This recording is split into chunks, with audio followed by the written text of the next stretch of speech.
carrier proteins are actually involved, check this out. We have carrier proteins involved in active transport, and we have carrier proteins that are involved in diffusion, in facilitated diffusion. So what is a carrier? Well, these are the guys that I drew, that I draw them like this because I envision, if this is my cell membrane, this is one carrier. So this is moment 1, that I have a carrier that is open to the extracellular fluid, and here's the intracellular fluid.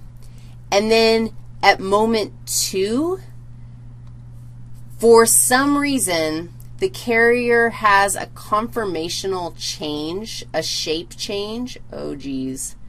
And now the carrier is open to the intracellular fluid. You can imagine that if I had a substance like this substance right here, it's actually the binding of the substance to the carrier protein that initiates the shape change.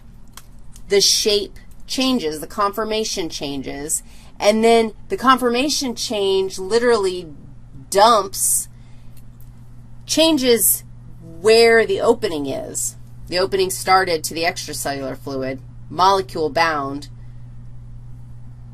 shape changes. Now the opening is to the intracellular fluid, and the molecule falls off.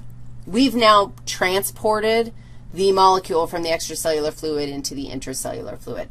Once the molecule falls off, usually the shape will go back to its original conformation because that molecule isn't attached to it anymore. In its original conformation, it waits for another molecule. And this is something that, I don't know, I find it like, this class is so cool. The fact that these molecules, literally, molecules sticking together cause molecules to change shape, and it's the shape change that enables function. It's the change in the structure that affects how that molecule is actually going to function in the body.